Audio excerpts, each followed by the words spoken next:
Et voilà, c'est commencé. Bienvenue à tous sur notre webinaire sur la technique de l'injection d'urgence du Solucortef dans le traitement des crises surrénaliennes. C'est destiné autant aux personnes qui sont atteintes d'insuffisance surrénalienne que leurs proches aidants.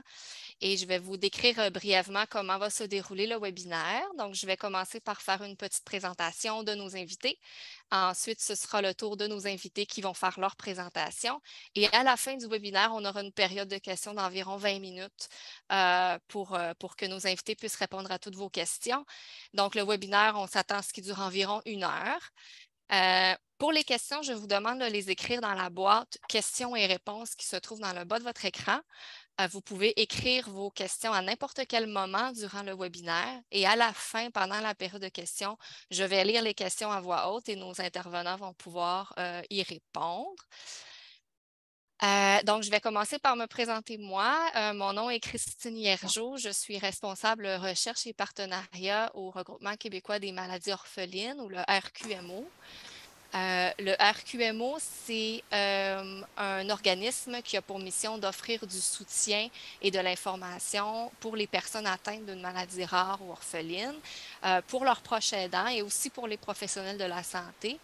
On a aussi comme mission générale d'informer, d'éduquer, de sensibiliser sur les maladies rares, sur les enjeux liés à celles-ci et aussi pour faire avancer la recherche sur les maladies rares. Si jamais vous souhaitez avoir un peu plus d'informations, je vais juste vous partager un petit écran rapidement. Plus d'informations sur notre centre d'information et de ressources en maladies rares qu'on appelle le Centre rare. Je vous invite à visiter notre site web qui apparaît à l'écran ici. Vous pouvez aussi nous appeler à ce numéro-là ici ou nous écrire un courriel au info@commercial-rqmo.org.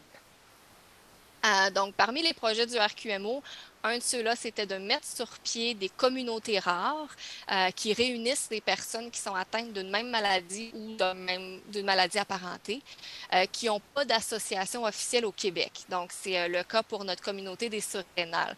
Donc, le but de cette communauté-là, vraiment, c'est de vous vous permettre d'échanger, de briser l'isolement, d'établir vos besoins, vos priorités, puis aussi d'organiser des activités comme le webinaire qu'on fait ce soir. Donc, aujourd'hui, pour ce webinaire, on a le plaisir de recevoir aujourd'hui M. Gino Inamorato, qui est éducateur scientifique à la Société canadienne d'Addison. Il va nous présenter une mise à jour sur les démarches pour permettre aux premiers répondants d'administrer le Solucortef d'urgence. Il va aussi nous parler à propos de certaines méthodes linguistiques qui peuvent subvenir dans notre système de santé. Ensuite, on reçoit Dr. Sherry Deal, qui est endocrinologue pédiatrique et chercheur associé au Centre de recherche du CHU Sainte-Justine, qui sera accompagnée de Mme Caroline Champagne, qui est une infirmière d'expérience, qui a été coordonnatrice de projets de recherche clinique en endocrinologie, également au Centre de recherche du CHU Sainte-Justine. Elles vont nous présenter ensemble la gestion des cas de crise surrénalienne à leur hôpital et vont nous offrir une démonstration ensemble de l'injection de Solucortef. Je voulais aussi rapidement souligner que Dr. Deal a été une personne clé dans les démarches pour la promotion, le développement, la révision des cartes d'urgence nationales bilingues et aussi pour changer les politiques liées à la gestion des crises surrénaliennes. Mais ça, vous aurez la chance d'en entendre un peu plus parler là, dans les prochaines minutes. Et juste avant qu'on débute, je voulais juste prendre le temps de remercier la Société canadienne d'Addison qui nous a aidés dans l'organisation de cet événement, ainsi qu'à M. Inamorato, Dr. Deal et Mme Champagne qui ont généreusement accepté de prendre leur temps pour partager leurs connaissances avec vous aujourd'hui. Donc, sans plus tarder, je laisse la parole à M. Inamorato.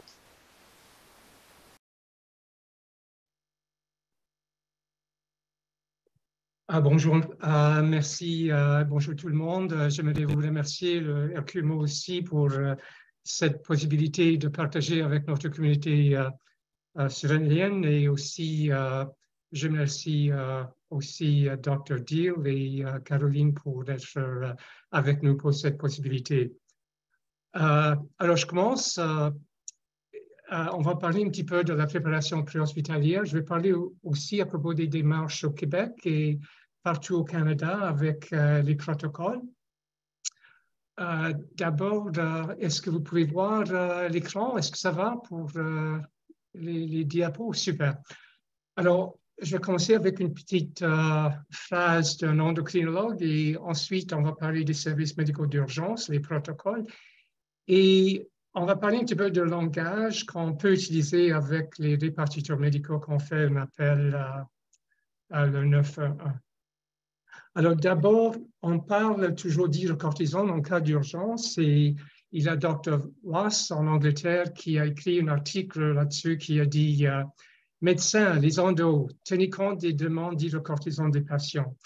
Alors, il faut communiquer et il faut aussi agir. Et maintenant, avec la technologie, on peut même parler à nos téléphones pour dire écoute, on a une urgence, je prépare ma trousse et j'ai besoin d'une injection d'hydrocortisone. Alors, ici, on voit cette possibilité de communiquer ce besoin pendant une crise. On parle des identifiants médicaux. La Fondation médicale aux États-Unis a ajouté une expression qui dit clairement qu'on a besoin d'un traitement immédiat pour une crise surrénalienne. Et ça prend une injection. Alors, laisse-moi juste changer ici. Si on parle d'une injection de stress pendant une crise, c'est pourquoi les grands praticiens recommandent toujours de porter une identité médicale. Alors, il y a on va juste parler de terminologie ici. Il y a les symboles IV, intraveineuse, intramusculaire, intraosseuse et sous-cutanée. L'absorption plus vite, c'est la façon intraveineuse. Vous pouvez voir en quelques minutes, on arrive à avoir une concentration de cortisol très élevée, qui ensuite, la façon après, c'est intramusculaire pour l'absorption et oral, c'est le plus lent, la façon plus lente pour avoir une absorption. Il y a aussi la possibilité d'avoir une injection sous-cutanée qui est encore plus lente que l'administration intramusculaire. Alors, c'est vraiment grâce à Dr. Deal et d'autres endocrinologues qui ont appuyé le développement de la carte nationale. Et vous pouvez voir ici, il y a 3 conditions. Alors, je vais vous demander de vous souvenir du fait qu'il y a trois aspects essentiels. Le bon médicament, c'est l'hydrocortisone par injection. Le bon moment, c'est sans délai, immédiatement. Et puis, à quelle dose? C'est une dose pédiatrique ou bien une dose d'adulte? Alors là, Dr. Deal et Caroline vont vous aider à pratiquer à travers les étapes. Alors, je ne vais pas parler des étapes, mais je peux vous dire que sur notre site web, vous avez la possibilité d'imprimer cette carte de poche. Et moi, je garde ça dans ma trousse d'injection avec moi. Je porte aussi la carte d'identité avec moi et je garde aussi une copie dans ma trousse.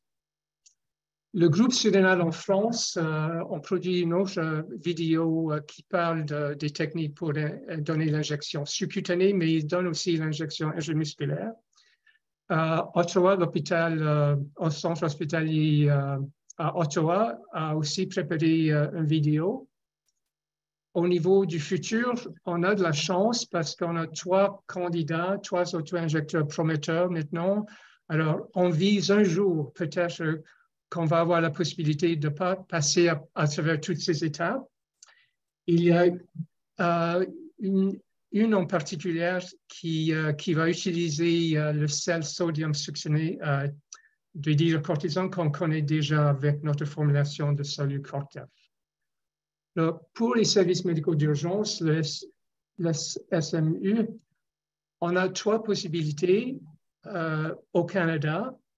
Et maintenant, au Québec, on n'a même pas le premier qui veut dire que les ambulanciers ne savent même pas la formulation d'hydrocortisone ou les étapes pour administrer ou même les conditions. Alors, notre demande, avec l'appui de Dr. Deal, c'est qu'on a déjà rempli les critères pour être approuvé pour avoir un protocole au Québec, pour avoir l'aide de l'ambulancier pour donner l'injection qui est avec le patient. Troisièmement, il y a la possibilité de donner hydrocortisone avec le stock qui se trouve sur l'ambulance. Et dans ce cas-là, c'est un patient qui est suspecté d'être en crise, qui peut-être n'est même pas diagnostiqué. Alors, votre devoir, je vais vous donner juste un petit devoir, c'est de vérifier dans votre communauté, est-ce que vous avez un protocole SMU dans votre communauté? Est-ce qu'il y a même, est-ce que vous avez accès au numéro 911? Vous êtes dans une région qui a de difficultés à même rejoindre le numéro 911. Alors, je vous donne ça comme devoir. Alors, on parle des répartiteurs médicaux d'urgence, c'est les personnes qui vont recevoir les appels d'urgence, le 911. Et on a des bonnes nouvelles maintenant. On a un code spécifique qui précise l'insuffisance surrénalienne aiguë ou bien une crise surrénalienne. Il faut bien communiquer quand vous faites un appel téléphonique, vous dites que vous êtes en crise surrénalienne ou bien insuffisance surrénalienne aiguë, vous avez un diagnostic spécifique d'insuffisance surrénalienne. Et quand on parle de méprise linguistique, là en anglais, on parle du terme miscue ou bien misunderstanding. Puis, il y a plusieurs mots qui peuvent causer de la confusion, des problèmes, surtout quand on communique pendant une urgence, pendant le stress. On va avoir peut-être des défis à communiquer la bonne terminologie, mais aussi il y a des problèmes au niveau de la personne qui reçoit le coup de fil, qui ne va peut-être pas comprendre exactement le mot exact. Alors, c'est très important. Je vais juste passer à travers ces points. Crise surrénalienne, vous pouvez mettre l'emphase sur crise. L'autre, c'est insuffisance surrénalienne aiguë. Les deux sont acceptables, mais d'abord, on suggère qu'on utilise le mot crise surrénalienne pour bien signaler que c'est vraiment un cas urgent. Il faut bien préciser que c'est une insuffisance surrénalienne. On n'utilise pas un déficit ou bien fatigue, c'est pas accepté comme terme. Il faut contraster surrénal et pas adrénaline, parce que pendant un choc, pour quelqu'un qui a un choc anaphylactique, peut-être qui a besoin d'une injection épipène, ce n'est pas du tout le cas, c'est une injection d'hydrocortisone. Il ne faut pas confondre le terme surrénal, qui est le système endocrinien, avec le système urinaire, qui est la glande rénale, bien les reins. Maladie d'Addison, c'est clair. Il y a un autre terme, l'anémie d'Addison, où il y a une carence en B12. Alors, toujours la maladie d'Addison pour quelqu'un qui a une insuffisance surrénalienne primaire. Évitez les acronymes. Ils ne vont pas comprendre HCS ou bien un autre terme comme APS ou d'autres lettres qui indiquent une maladie spécifique. Là, juste pour préciser, Cortef, c'est un comprimé. Solu-Cortef, c'est l'injection d'hydrocortisone. On voit maintenant des problèmes avec hydrocodone, qui est mal confondu. Il y a de la confusion avec hydrocortisone. Alors, c'est bien hydrocortisone qu'il faut bien offrir comme mot. Saline normale, c'est exactement le terme qu'il faut utiliser dans la carte d'urgence, plutôt que saline physiologique ou soluté. Alors, soluté, je sais que c'est utilisé, mais saline normale précise exactement que c'est du sel. Saline, c'est une solution du sel qu'il faut donner. Cortef, l'injection. Solu-Cortef, c'est l'injection. Cortef, c'est le comprimé. Cortinef, d'autres pays, il y a un autre terme qui se ressemble, mais ça, c'est fludrocortisone, pas hydrocortisone. Alors, si on prend des comprimés de Cortef, c'est ça le terme qu'il faut utiliser. Solu-Cortef, c'est l'injection d'hydrocortisone. Solumedrol, c'est methylprednisolone, c'est un autre corticoïde. Solumedrol, c'est une autre corticoïde de choix. Dr. Deal va parler aussi des conversions entre les corticoïdes.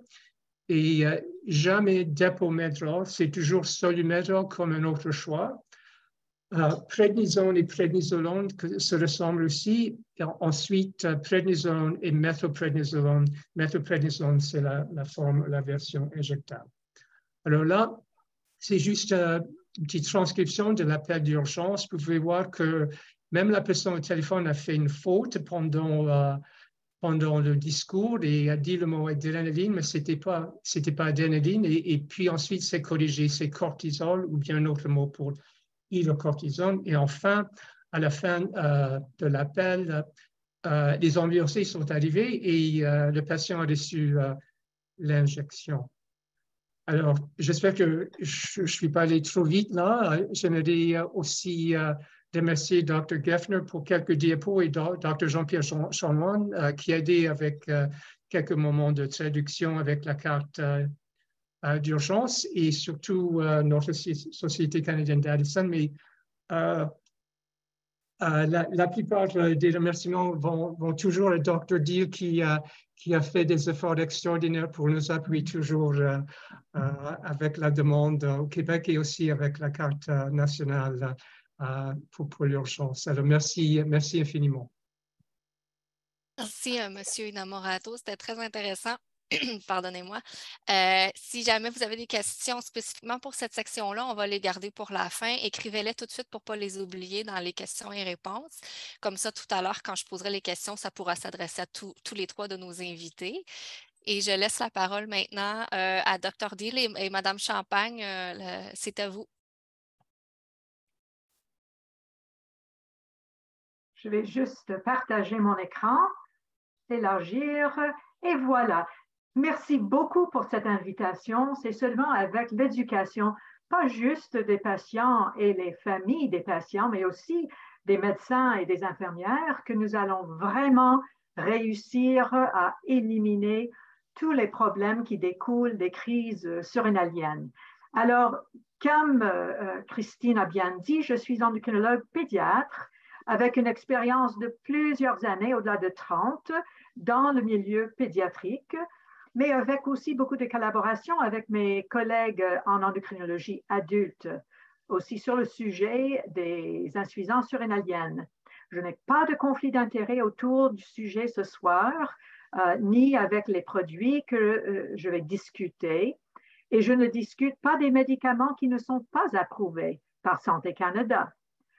On parle d'un remplacement hormonal, on ne parle pas de donner des doses au-delà de ce qui est attendu physiologiquement.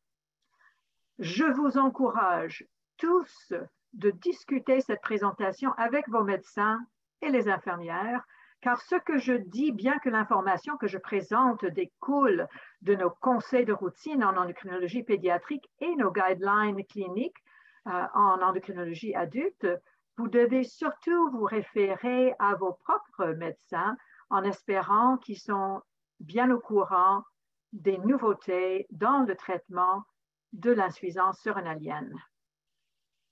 Alors, je vais aussi dire que la meilleure façon d'obtenir une réponse directe est de poser une question directe. Donc, à la fin de la présentation, je compte beaucoup sur vous d'animer la discussion avec vos questions. Alors, comment la traiter? On va commencer avec les règles. Règle numéro 1, c'est mieux de prévenir et donc de donner des doses de stress avant d'aboutir à une injection intramusculaire ou une visite aux urgences. Quand est-ce qu'on donne les injections? J'essaie juste de faire fonctionner mon souris. Alors, je vais voir où c'est parce que je ne le vois pas. Voilà.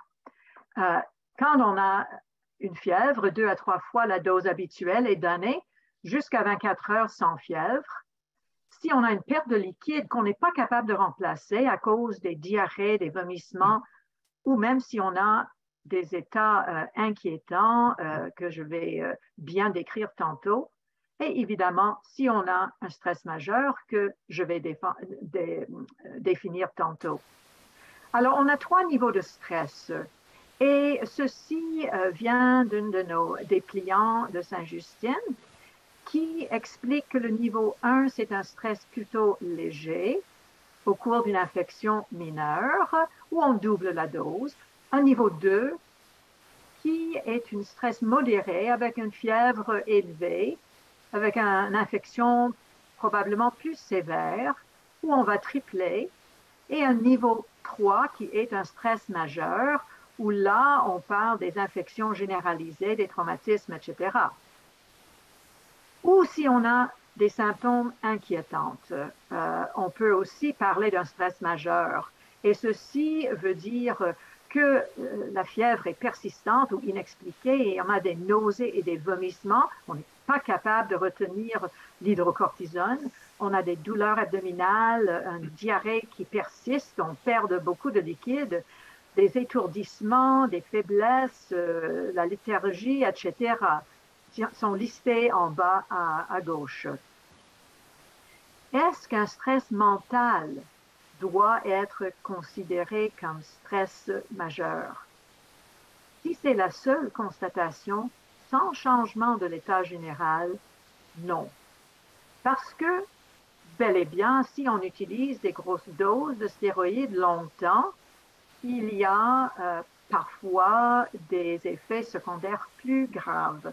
Donc, il faut les utiliser en dose de stress quand c'est vraiment indiqué et ne pas le faire, mais en même temps, il ne faut pas l'abuser. Autres astuces. Comment prévenir une crise surrénalienne? La thérapie a 3 pierres angulaires. L'hydrocortisone, qu'on appelle commercialement le Cortef, l'hydrocortisone, qu'on appelle commercialement le Florinef, et le sel. Assurez-vous que votre ordonnance d'hydrocortisone en comprimé vous donne toujours des comprimés supplémentaires pour des doses de stress en cas de problèmes, d'infection, etc. Évitez les risques de gastro-entérite avec le lavage des mains. Attention à la nourriture et aux boissons, surtout en voyage dans certains pays, qui risquent connus de contamination alimentaire.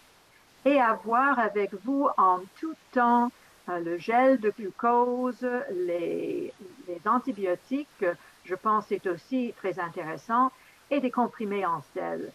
C'est une façon juste d'être bien équipé en plus de votre trousse d'urgence.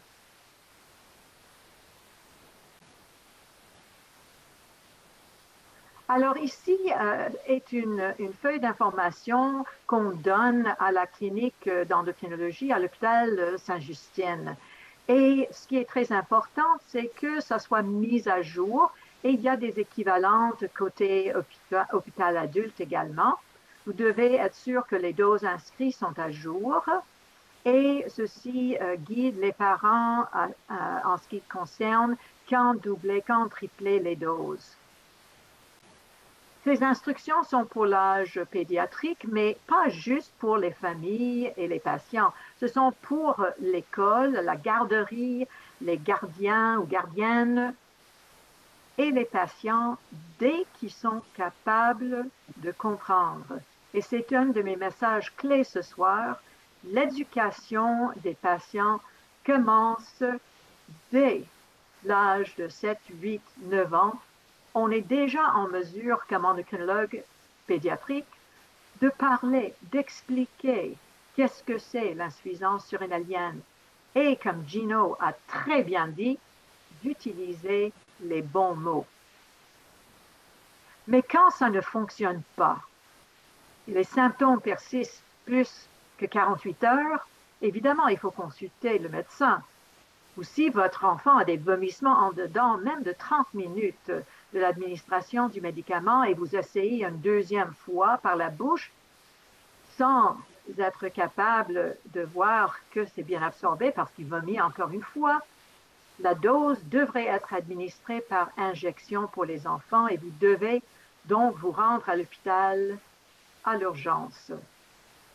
Et si en partant pour l'hôpital, votre enfant est sans vigueur et ne se sent pas bien, et même que vous jugez qu'il a vraiment besoin d'une injection de Solu-Cortef, faites-le vous-même selon l'enseignement qu'on a donné et rendez-vous tout de suite à l'urgence.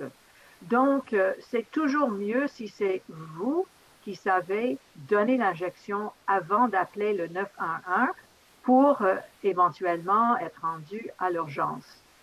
Pour les adultes, c'est sûr, bien que les enfants avec une insuffisance surrénalienne sont à plus grand risque pour une détérioration rapide de leur état clinique, les adultes qui ont des vomissements ou des diarrhées qui ne répondent pas avec des doses de stress en dedans de 12 heures ou en même temps qui ont des symptômes inquiétants, évidemment, tout de suite, on parle de l'injection de Solu-Cortef et on parle aussi de se rendre à l'hôpital.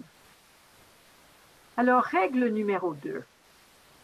Il faut informer les ambulanciers Urgence Santé de votre diagnostic ou ceux de votre enfant en montrant la carte que Gino vous a montrée, et je vais vous le reprendre ici et en français et en anglais, et je pense que vous devez avoir les deux langues rétro-verso, avec le nom de votre enfant et sa date de naissance. Je veux juste vous prévenir que on a des cartes dans plusieurs langues en Europe qui sont très semblables.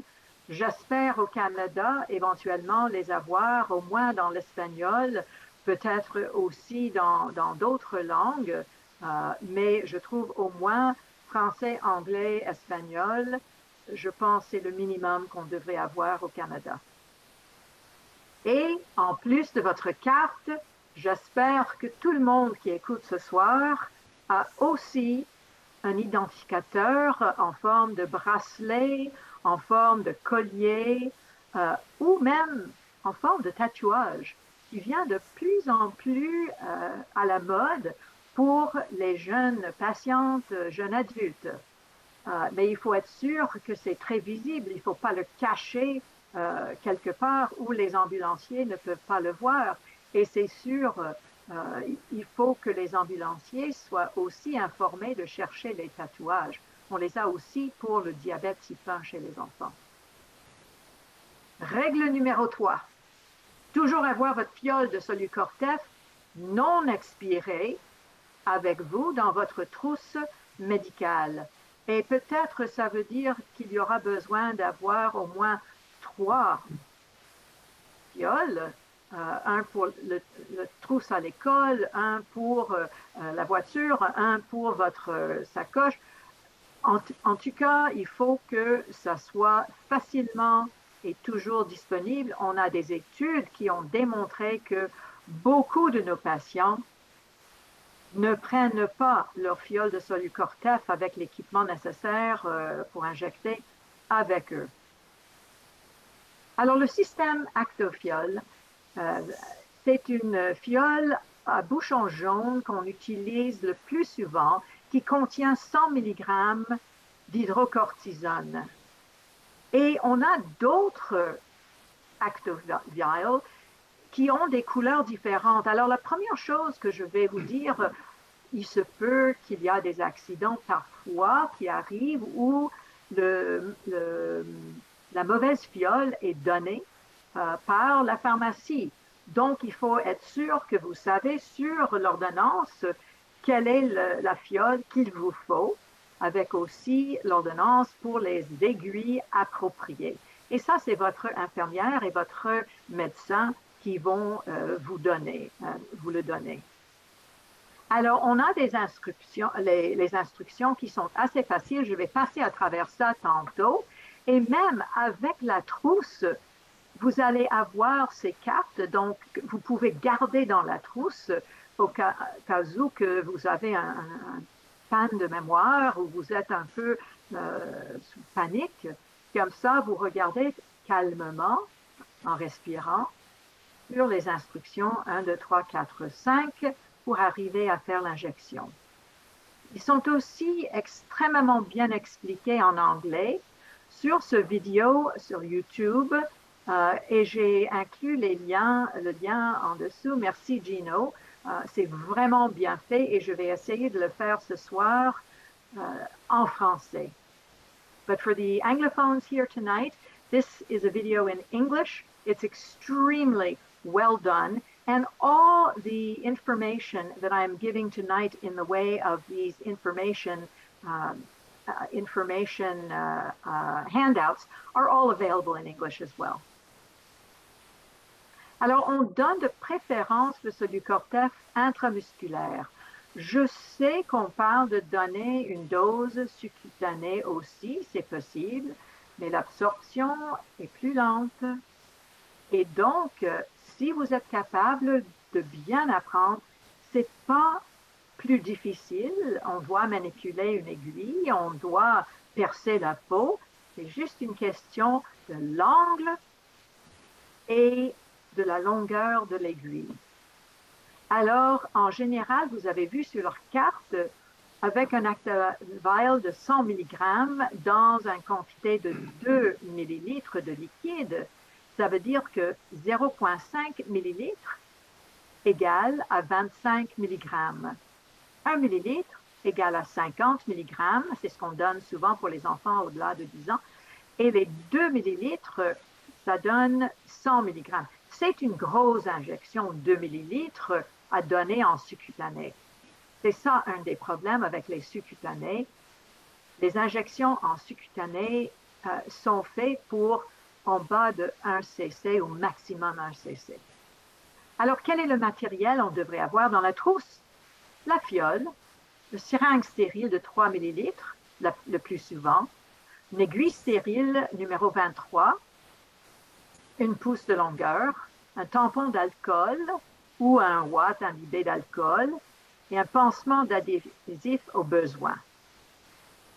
Le choix des aiguilles pour l'injection va être déterminé, comme j'ai dit tantôt, par votre médecin et varie selon l'âge et l'état nutritionnel et le poids de la personne.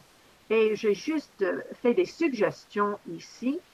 Pour les bébés nouveau-nés, évidemment, on utilise des calibres beaucoup plus petits, plus larges et le chiffre plus fin est l'aiguille, comme une piqûre d'insecte à ce niveau ici, et des longueurs qui sont un peu moins longues parce que, évidemment, les bébés n'ont pas autant, les tout petits nouveau-nés, les nourrissons n'ont pas beaucoup de tissu subcutané.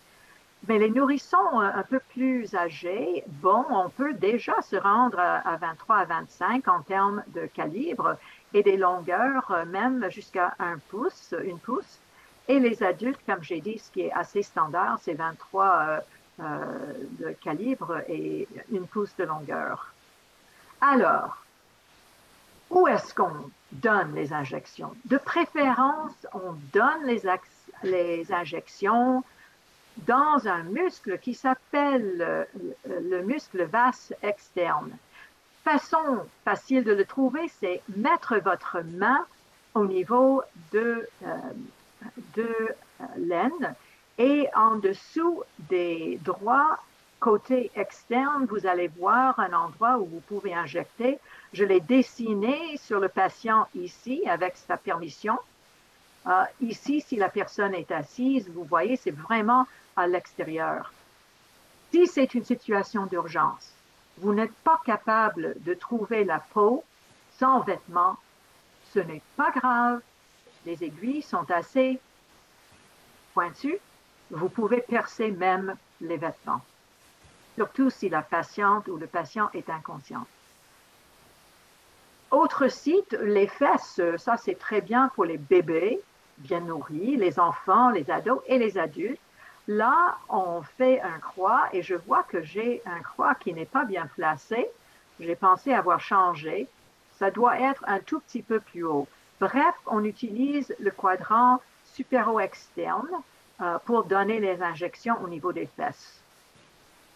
Le muscle deltoïde, on est tous bien au courant de ce muscle parce que ça fait, je ne sais pas vous, mais ça fait 5 injections des vaccins COVID que j'ai reçus dans ce muscle. Ça va très, très bien. Vous mettez le doigt sur l'os du bras, ici, à l'épaule. Les flèches indiquent les aisselles Et le point d'injection dans le deltoïde que j'ai dessiné un peu est juste au milieu, juste là.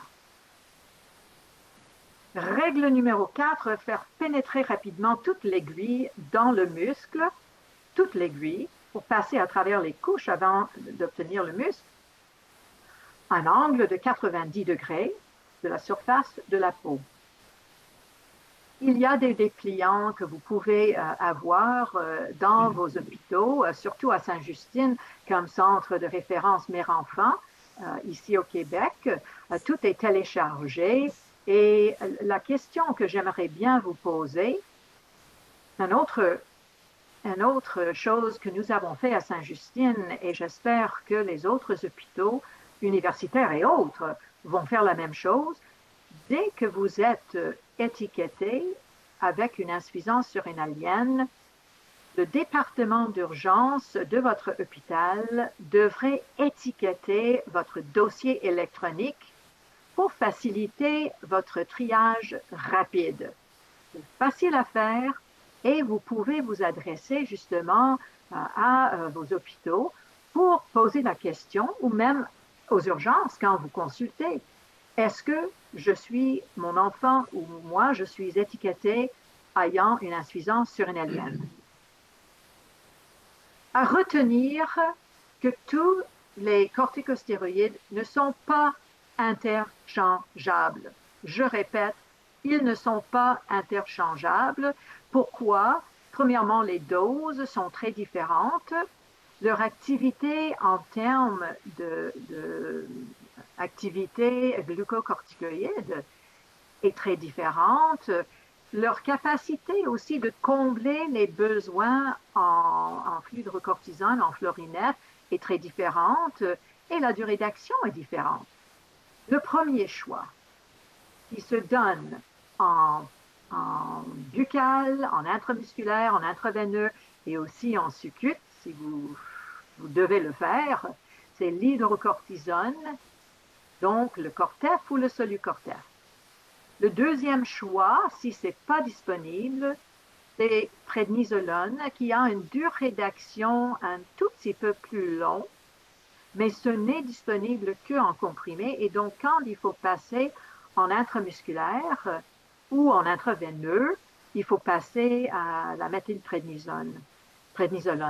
Il y en a d'autres, le fludrocortisone, vous êtes au courant de ça, mais ce que je veux quand même souligner, ne vous inquiétez-vous pas pour le florinef quand on est en train de traiter votre enfant ou vous-même avec des hautes doses d'hydrocortisone parce que dès qu'on a de l'hydrocortisone 20 mg ou prednisolone 50 mg, on est en train quand même de fournir, à cause des réactions croisées au niveau du corps, des cellules, vous allez avoir un effet quand même au niveau du sel, rétention du sel pour votre corps.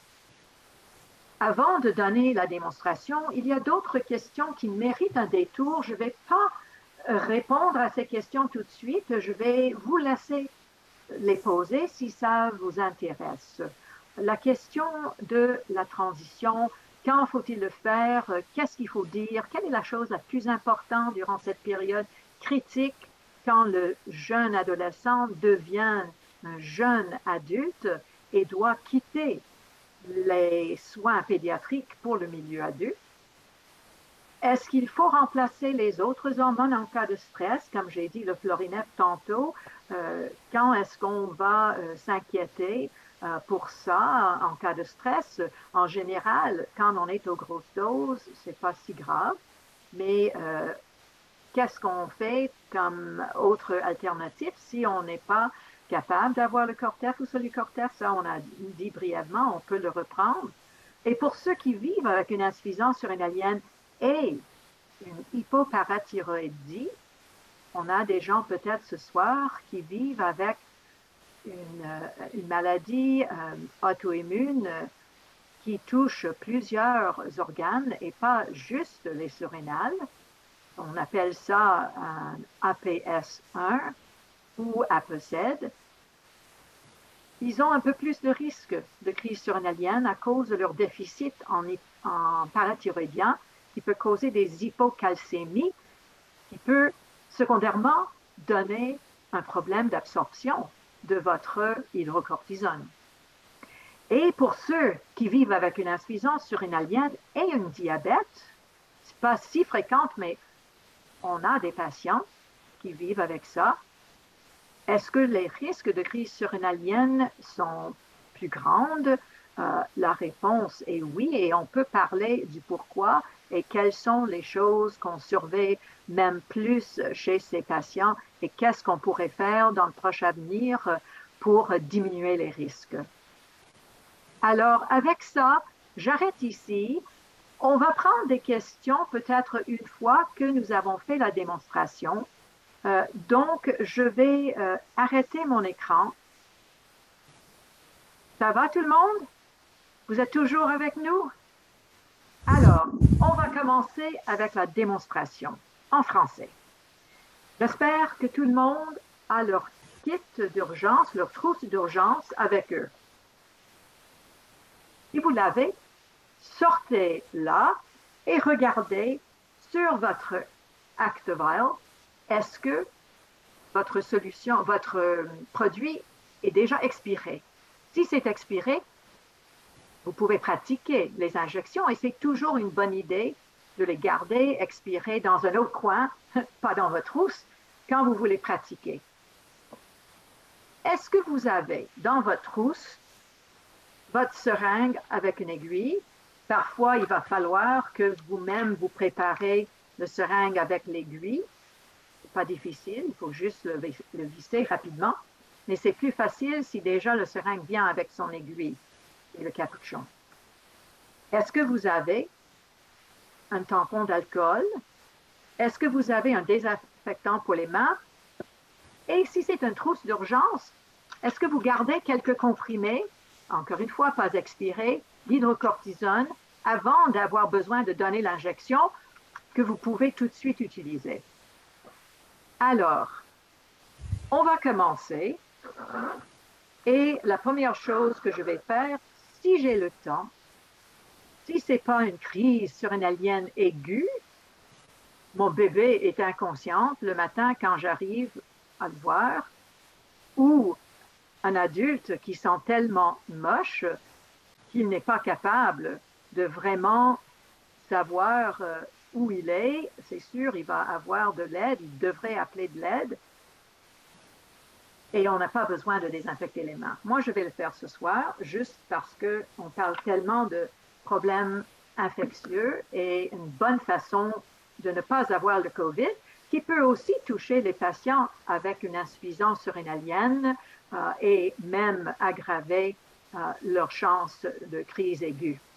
Alors, comme disait, si je peux me permettre, Dr. Deal, comme disait Dr. Deal, ce qui est important, c'est quand vous recevez le Solucortef ou les comprimés de la pharmacie, de bien valider que c'est le bon produit que vous recevez pour la bonne concentration, parce qu'une erreur est vite arrivée. En mesure d'urgence, des fois, on est un peu mêlé dans notre tête, on est faible, puis on ne pense pas de regarder. Et surtout, de vérifier la trousse régulièrement. Le petit tampon d'alcool, ça sèche. Des fois, il y a des dates d'expiration, mais souvent, on arrive pour l'ouvrir, il a séché. Donc, le remplacer assez régulièrement aussi, c'est une bonne chose à penser. Alors, Caroline, est-ce que tu peux me guider? Maintenant, je suis rendue où j'ai mon ActiVial, je suis prête. Qu'est-ce que je dois faire? Bien, moi, je regarderais si la date est expirée parce que ça fait longtemps qu'on ne l'a pas regardé. Oh, il est bon, il est bon. Il est bon, OK. Je dois dire que le bouchon blanc, c'est juste parce que c'est une viale de démonstration. Votre fiole devrait être jaune. Alors, on pèse sur le bouchon blanc. On fait une pression. Le liquide devrait descendre dans la poudre et se mêler avec la poudre. Voilà. Mais il faut pousser fort, hein? C'est assez difficile. Il faut c'est pousser comme un bouchon fort. de caoutchouc qu'il faut peser. Et on va le remuer c'est pas une bouteille de Kitex, là, hein? On y va quand même délicatement pour pas briser les molécules jusqu'à ce que le liquide puis la poudre, ça soit dilué correctement puis qu'on n'ait pas de résidus de poudre dans le fond du vial. Ensuite de ça, c'est fait. Donc, ensuite de ça, on va retirer le petit capuchon. Il y a un petit capuchon par-dessus qu'on peut retirer. Alors, vous l'avez fait. C'est là que rentre en jeu le tampon d'alcool. Donc, idéalement, dans votre trousse, si vous n'avez plus qu'un, c'est mieux. Si jamais vous l'ouvrez et qu'il est sèche, ce n'est pas la fin du monde. Si le moindrement, quand vous ouvrez le petit capuchon sur le dessus, vous ne contaminez pas, vous ne manipulez pas, il n'y a pas de problème. C'est considéré comme propre. Donc, je vais l'utiliser en même temps pour désinfecter la peau. Oui. Ça, c'est la peau de ma cuisse. La peau de la cuisse. Donc, si on a le tampon d'alcool aussi, on va passer un petit peu sur le dessus du capuchon qu'on vient d'enlever, le petit bouchon de caoutchouc. Ensuite de ça, on va prendre notre aiguille et notre seringue. Probablement qu'ils ne seront pas mis ensemble pour garder la stérilité de la chose. Donc, on va ouvrir notre aiguille. Idéalement, une aiguille 1 pouce de calibre 23 devrait faire pour tout le monde, à part pour le petit nourrisson ou si vous avez eu une information autre de l'infirmière qui vous traite. Alors, on la visse. La seringue, idéalement, devrait être une seringue de 3 ml pour pouvoir couvrir toutes les doses possibles. J'ai le bon. Vous avez le bon. Donc, oui. On retire le bouchon. 2 techniques sont faites, tout dépendamment comment on vous l'a montré. On peut injecter la quantité d'air dans le vial pour faciliter l'extraction ou on pourrait, si vous oubliez, ce n'est pas la fin du monde, c'est juste que ça va être un petit peu plus difficile à pouvoir retirer. Donc, on rentre l'air. Ensuite, on inverse le vial de façon à pouvoir retirer la dose. Et c'est là que c'est important de savoir la dose. 0,5, 0,25, 1 millilitre, 2 millilitres. Ma dose est 1 millilitre ce soir. OK. Donc, vous retirez le piston jusqu'à 1 millilitre ou même vous pouvez dépasser un petit peu plus parce que souvent, on a des petites bulles d'air qu'il faut faire sortir.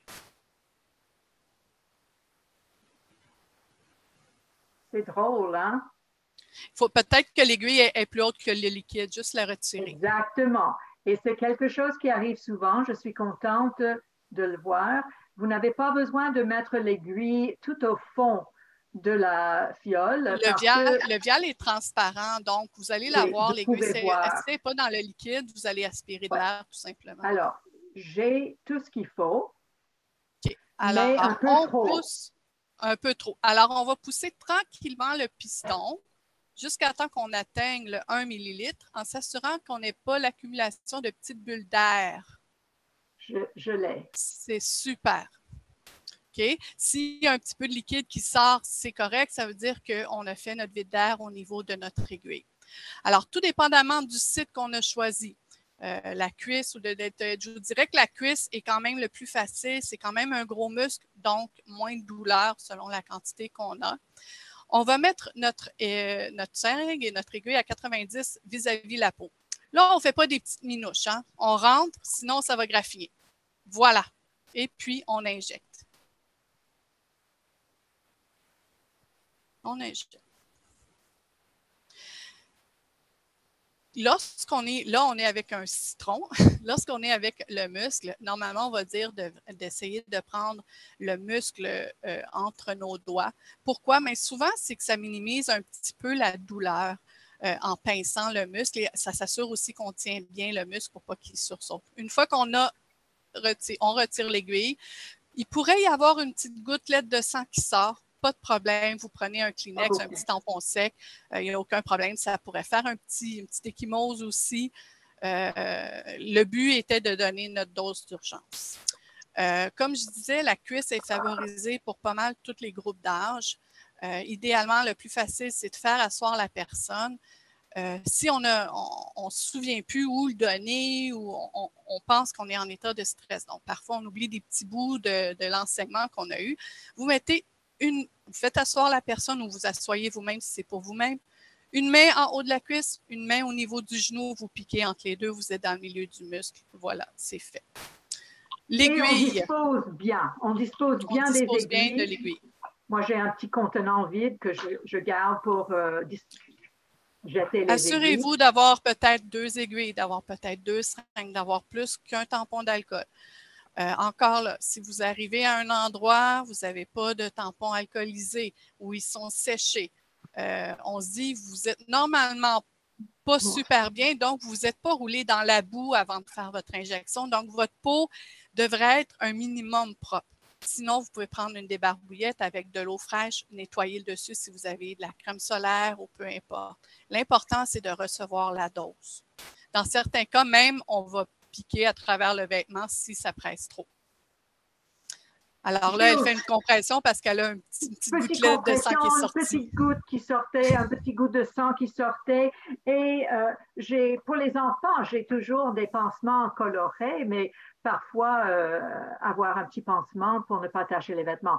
Encore une fois, si on est dans une situation d'urgence, on oublie tous ces petits détails-là. C'est juste donner l'injection comme il faut. C'est ça. L'important, la situation d'urgence, c'est qu'on reçoive le produit dans le muscle. Tantôt, on parlait de sous-cutané. Sous-cutané, bon, l'absorption est plus lente et ça fait plus mal lorsqu'on la reçoit. Mais dites-vous qu'au bout du compte, une sous-cutanée manquée devient une intramusculaire et une intramusculaire ratée devient une sous-cutanée. Donc, le liquide va rentrer quand même adéquatement là, au niveau du site.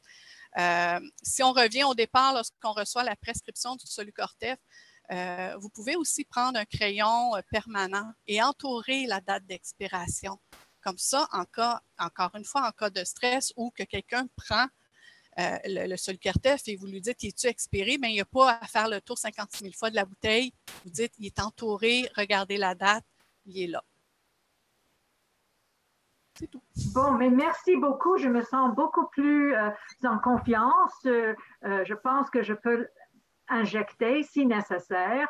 À vrai dire, je n'ai pas une insuffisance surrénalienne, mais je trouve que si un médecin est capable de le faire, comme c'est souvent nos infirmières qui font tout, hein, vous savez, si un médecin est capable d'apprendre d'une infirmière, ça veut dire que vous-même, étant patient ou parent de patient, vous serez capable d'apprendre. Et il ne faut pas non plus, chez l'enfant, minimiser sa compréhension.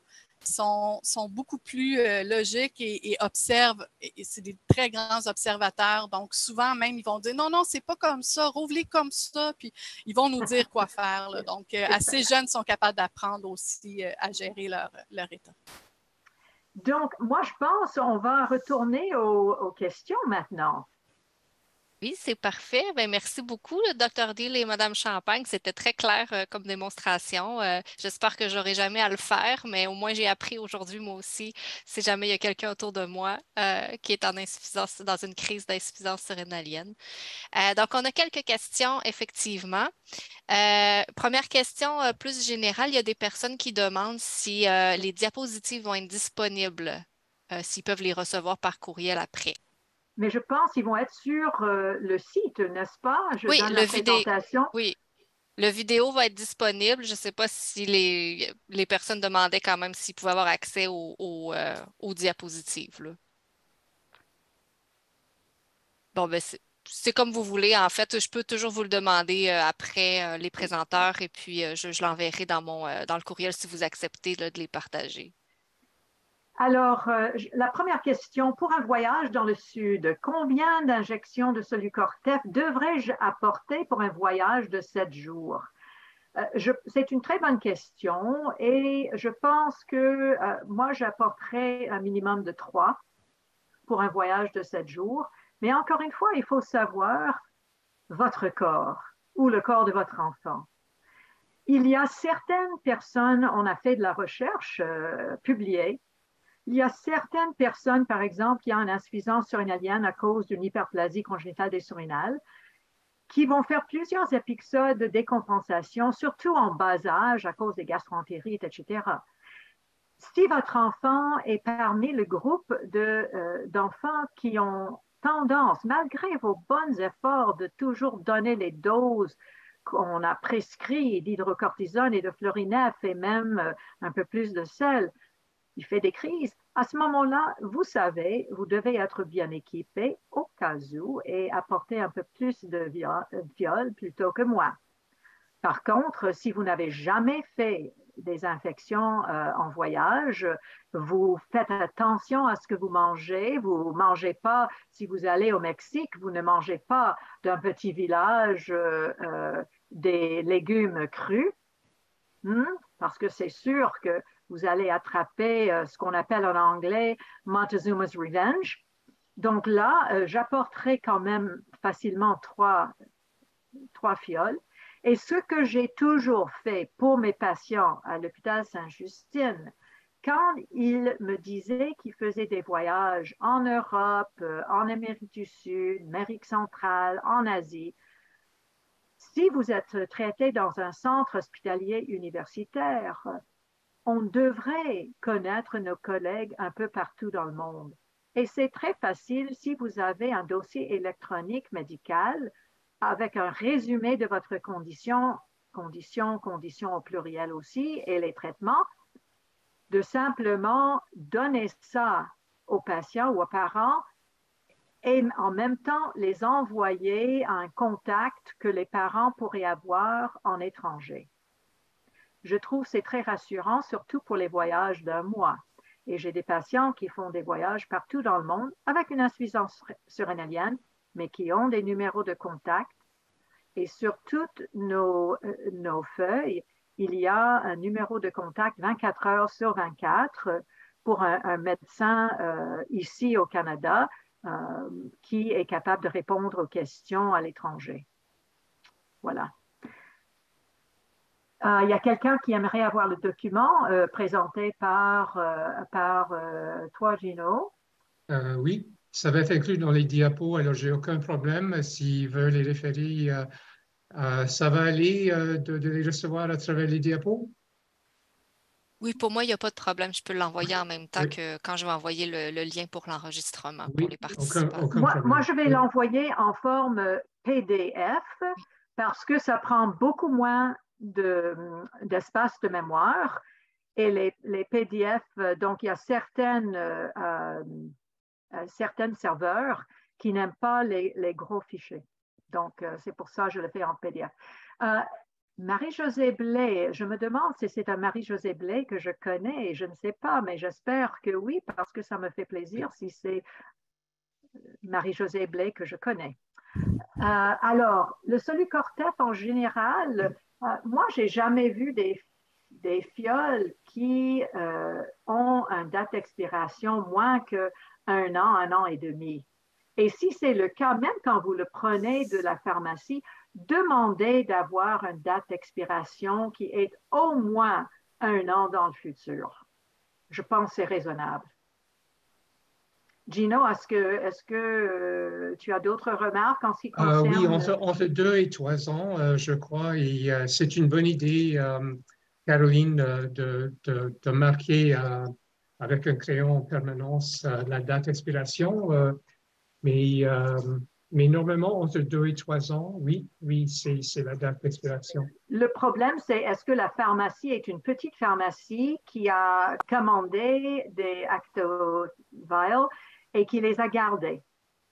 Et donc, même si le produit, quand ça sort de la production, dure entre 2 et 3 ans, ça se peut que si ça traînait dans la pharmacie, la date d'expiration est plus proche. Donc, c'est pour ça que je vous demande aussi de vérifier quand vous recevez votre prescription, votre ordonnance.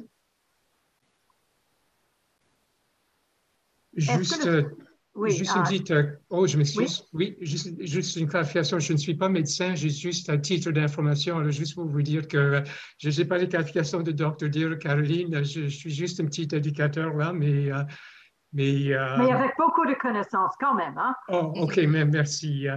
Oui, juste, vous pouvez même remarquer que quand il y a une poudre qui est fine, c'est un bon signe. Si vous voyez des groupes de poudre ou bien si la coloration est jaune, c'est sûr que il faut vraiment vérifier que c'est blanc et puis la poudre est fine.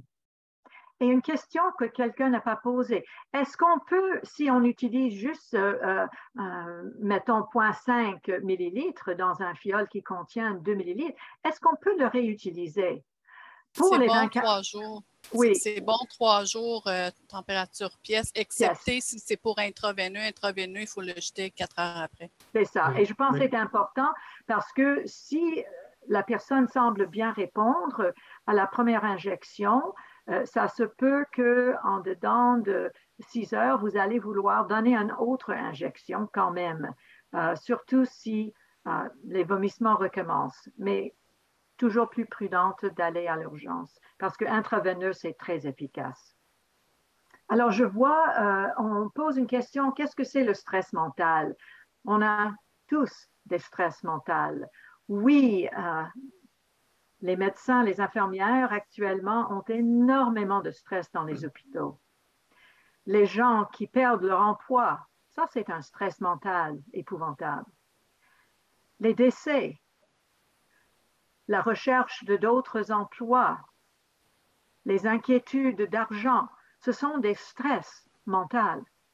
Mais en général, au moins de ne pas avoir des symptômes d'insuffisance surrénalienne, on ne traite pas d'emblée pour prévenir les insuffisances aiguës, ce genre de stress mental. Les parents me posent toujours la question, est-ce que à la fin d'année, quand mon enfant étudie fort pour les examens en fin d'année, est stressé, étudie tard le soir, est-ce que c'est quelque chose qu'il devrait faire? Est-ce qu'il doit prendre plus, une double dose? En général, je dis non, sauf s'il a des symptômes. Est-ce qu'on trouve... Dr. Dill, excusez-moi, juste avant d'aller à la prochaine, la question précédente, il y avait une deuxième question qui n'a pas été répondue, c'était à savoir si le Solucortef devait être conservé au froid. En poudre, si ce n'est pas mélangé, non. Je pense que oui. Je pense que c'était ça la question. Non, c'est dans la trousse et la trousse n'est pas dans le frigo. Et reconstituer, est-ce que c'est au froid?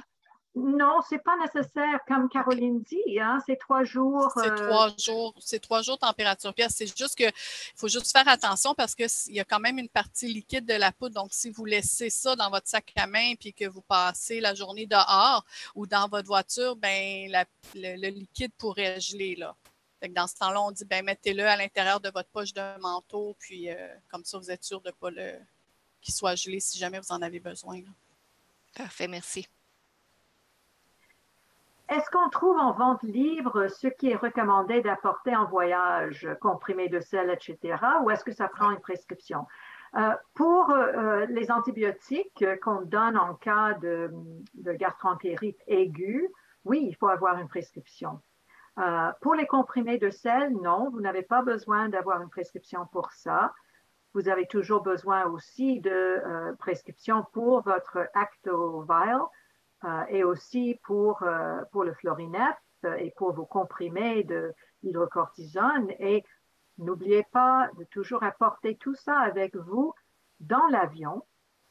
Et c'est toujours bien et sage, si vous voyagez avec les seringues et une trousse d'urgence, d'avoir une lettre de votre médecin avec aussi votre carte, votre bracelet ou collier ou tatouage pour montrer aux gens, à la sécurité, pourquoi vous avez une seringue avec les aiguilles sur vous, pourquoi vous avez ça avec vous.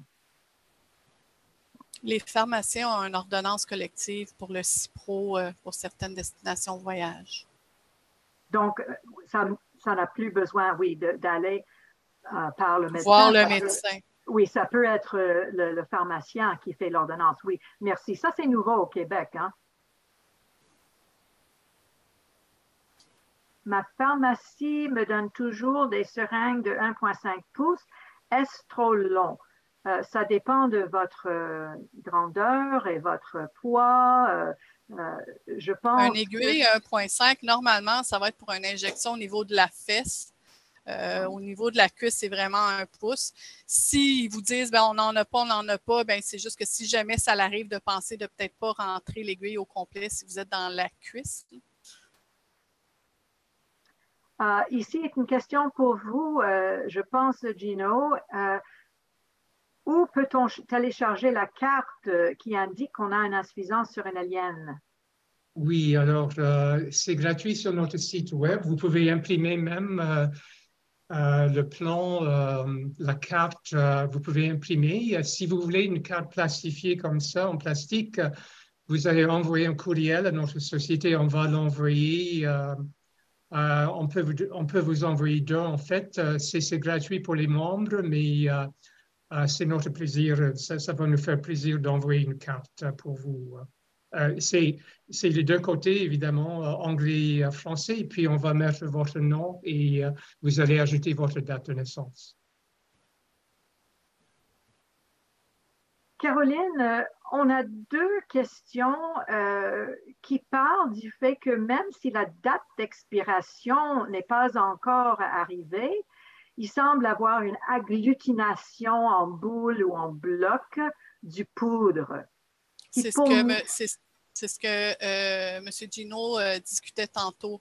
Donc, si la poudre n'est pas fine et n'est pas est en moton ou quoi que ce soit, bien, on suppose qu'il y a une altération du vial. Moi, je ne l'utiliserai pas, là. Oh, il y a quelqu'un, c'est très bien, c'est une question qui dit, vous parlez de dire aux urgences insuffisance surrénalienne dans le dossier santé. J'ai une nécrose de l'hypophyse, j'imagine, madame, avec beaucoup de déficits au niveau des hormones hypophysaires. Et on a dit la dernière fois, vous racontez à l'urgence que votre maladie n'est pas grave. Dans les faits, on est soigné n'importe comment dans les urgences et les conséquences sont graves.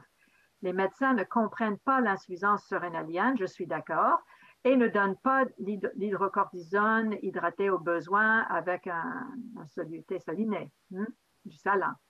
Difficile la communication entre patients et médecins. L'éducation des urgentologues est primordiale. Je suis entièrement d'accord avec vous et je pense que notre besoin comme médecins et infirmières, c'est de toujours parler à nos collègues pour être sûr qu'ils comprennent. Moi, je donne beaucoup de conférences d'éducation médicale, mais aussi vous-même, comme patient, vous pouvez informer et éduquer les urgentistes et les référer à tous nos sites qu'on a discutés ce soir. Je pense que c'est très important qu'ils prennent le temps de s'informer. Je suis entièrement d'accord avec vous et ça me fait de la peine, mais on travaille ensemble et en faisant ça, je pense qu'on va faire une différence. Moi, je n'ai pas d'autres... Oui, je crois qu'il n'y avait pas d'autres questions. Oui. En ce moment, je ne vois pas d'autres questions. Est-ce que quelqu'un d'autre voudrait poser une dernière question avant qu'on se quitte? Si on revient juste à la question sur la poudre agglutinée, c'est normal là, que la poudre se tasse au fond du vial. Ce qui n'est pas normal, c'est que si vous bougez le vial, qu'elle reste en granule ou en moton, elle devrait redevenir lisse, là. Il faut qu'elle soit blanche, mais je veux dire, à un moment donné, quand la poudre elle peut être comme un peu plus collée, mais si vous bougez votre vial, votre poudre devrait redevenir en poudre, là. Merci. Bon, c'est parfait. Il ne semble pas avoir d'autres questions. Donc, je vais conclure, à moins qu'il y avait une dernière remarque par Mme Champagne, Dr. Dill ou M. Inamorato, autre chose à mentionner. Il y avait juste à propos de la question de Rémi. Rémi, ce que je fais, c'est que j'ajoute quelques petits paquets du sel au lieu des comprimés. Si vous avez de la difficulté à avoir des comprimés de sel, je ne sais pas si vous êtes d'accord, Caroline et Chérie, mais je trouve ça très utile d'avoir le petit paquet du sel là. Oui. Et si jamais il y a une longue attente pour les ambulanciers de mettre la saline normale, je peux facilement mettre ça sur ma langue. Et comme ça, c'est c'est très utile de les avoir dans la trousse. Merci. Bon, mais c'est parfait. Donc, je vais conclure le webinaire premièrement au nom du RQMO. On vous dit merci premièrement à tous ceux qui ont participé ce soir, qui étaient présents avec nous. Merci d'avoir été là. Il y avait juste quelques petites questions en plus qui sont arrivées. Je ne les ai pas vues, je m'excuse. Je m'excuse, je ne les avais pas vues. Vous avertir, Christine. Ah, mais oui, je ne les ai pas vus. Merci. Merci. Aucun problème. C'est qu'on va donner tout le monde une chance. Hein? Mais oui, tout à fait. OK. Donc, il y a quelqu'un qui demande difficile pour nous dans notre région. J'ai une APS. Oui. Et je dois m'injecter à plusieurs reprises. Je crois que nous devrions répéter cette rencontre. Est-ce possible? Répéter la rencontre dans quelle mesure? Je ne sais pas si vous êtes dans la région de Montréal, si vous êtes adulte, adolescente, parent d'un enfant, mais c'est sûr, il y a une fondation pour les gens qui ont un APS1.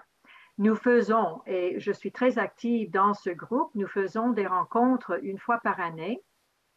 On a aussi des rencontres avec d'autres médecins-chercheurs à travers le monde pour parler des nouveautés dans le traitement, dans le diagnostic de APS1. Donc, je pense que vous devez essayer de vous brancher aussi avec, ici au Canada, la Fondation pour APS1. Peut-être ça peut vous donner plus d'informations. Mais je pense que ce qu'on a fait ce soir, ça va être sur le site web et donc vous pouvez réécouter si ça vous intéresse. Tout à fait. Et on avait aussi une autre question qui disait... Je pourrais répondre à cette question en anglais, si vous voulez. Oui, on va la lire. Voulez-vous la lire en anglais, Monsieur Inamorato? We just wondering about the pill you can use during a crisis if you can't inject. So currently, there's no endocrinology-endorsed rapid dissolve tablet or troche. They are prepared. There are formulations for emergency use up to 200 milligrams. They're typically prescribed for patients that might have neuromuscular diseases or really who will be challenged in terms of delayed injection, and it may be the only possible route of getting an emergency hydrocortisone dose sublingually. There are some sort of sublingual liquid formulations as well. But I would work with your endocrinologist and maybe ask for some blanks of the rapid dissolve tablets and see that the first route of administration is always injection. If there are going to be challenges for caregivers or in a school setting, university, where there's just not availability of a caregiver to give the emergency injection, it makes sense to carry a rapid dissolve tablet on a keychain or maybe in the wallet. But they're not the first choice, and certainly they are an emergency backup for people that will have shorter, less possibility of getting an emergency injection. I don't know, Dr. Question, has Health Canada approved this? No, these are available. This would be a médicament d'exception. It would have to go through the special exemption pathway for Health Canada, which is not easy. No, and the prescription would need to be from an endo through a compounding pharmacy, and it would have to go through off-label use, correct? Yeah, but when you're dealing with for Duchenne muscular dystrophy or some other children with the inability to self-inject, and in legal situations where caregivers refuse to inject and they could be waiting a long time. So it's a tricky call, but thank you for the question. Yeah. And, if there are not any more, thank you for your encouraging comments that this evening was worthwhile. I just want to tell all of you out there, je vais le dire aussi en français, treating adrenal failure, whether it's a problem at the adrenals or a problem centrally in the pituitary or the hypothalamus. In 2023, we are seeing so many innovations that are going to be coming down the road relatively soon. I think it's not the same situation that we had when I began my practice 30-some years ago. Alors, pour tous ceux qui vivent avec une insuffisance surrénalienne, au moins maintenant 2023, on a beaucoup de nouveautés qui s'en viennent, des formulations qui miment un peu plus la vraie physiologie dans notre corps du cortisol. On a aussi, comme Gino a montré, des systèmes d'injection qui vont être beaucoup plus faciles. Donc, on a même la possibilité peut-être d'avoir des pompes, comme on fait pour le diabète déjà avec l'insuline, pour facilement donner de l'hydrocortisone pour vraiment mimer exactement ce qu'on a dans le corps si on n'a pas une insuffisance. Donc, l'avenir, je pense, est beaucoup plus joli, mais en attendant l'avenir, faites attention de ne pas arriver à une crise surrénalienne aiguë que vous aurez pu prévenir. Merci. Merci, merci beaucoup. Donc, là, je vais essayer. Il y a un autre commentaire qui vient de ressortir. Est-ce possible d'avoir un regroupement mensuel télévisuel pour les insuffisants surrénaliens? Ça serait bien comme en Ontario, mais en français pour les gens qui ont la difficulté à comprendre l'anglais. Oui, effectivement, c'est sûr que c'est toujours bien, je pense, les personnes qui vivent ces défis-là, de se rassembler ensemble et d'en discuter, là. Je sais pas si, je sais que la Société canadienne d'Addison a des gens au Québec. Je ne sais pas comment ça fonctionne à ce niveau-là. Je ne sais pas si vous voulez commenter, M. Inamorato. Je crois qu'on a besoin quand même des bénévoles qui se présentent pour organiser ce genre des réunions télévisuelles pour se rencontrer. Mais j'invite Geneviève peut-être à inviter les autres pour se réunir et peut-être commencer quelques sessions de Zoom, de webinaire en fait, pour partager leurs expériences. Je crois que c'est extrêmement utile de partager nos expériences et les défis, les obstacles, et aussi d'encourager les uns les autres, parce que c'est pas facile de vivre avec une maladie, d'être toujours conscient du fait qu'on doit communiquer le besoin en cas d'urgence.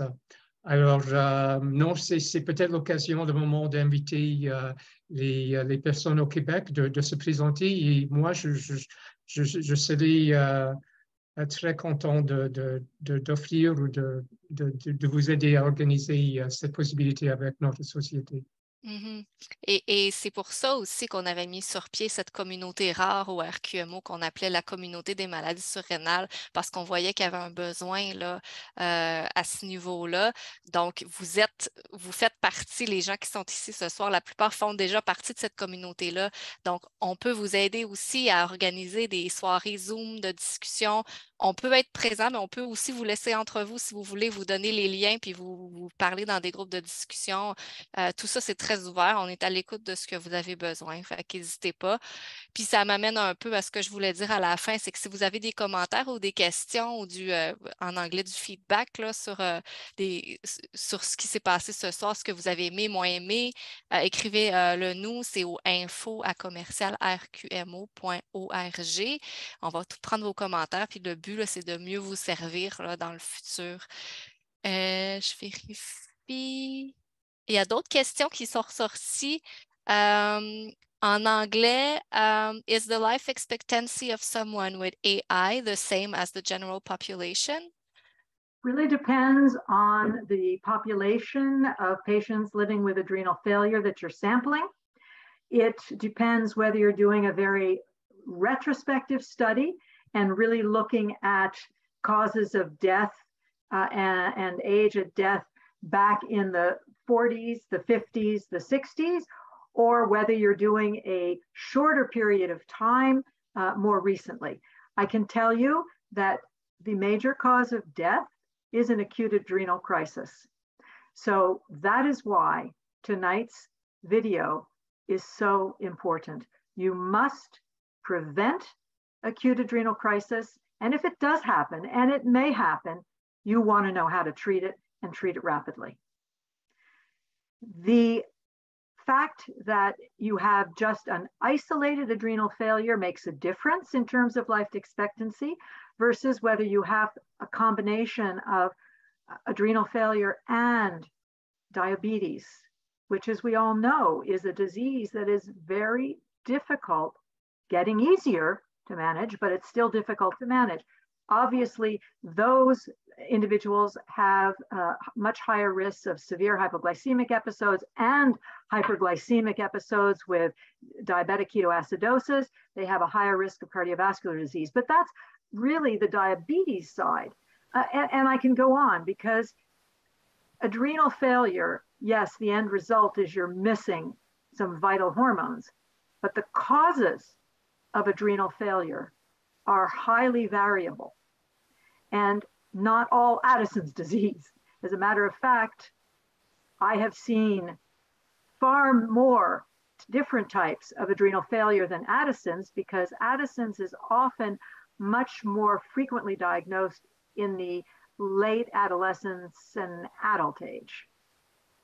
I see an awful lot of central problems, brain tumor survivors with problems getting the message to the adrenal glands to produce the hormone. And so these people, yes, they have other risk factors that might impact on their life expectancy. But if you just have adrenal failure and you are able to properly treat and have yourself followed and avoid adrenal crises, I think you have a pretty good life expectancy.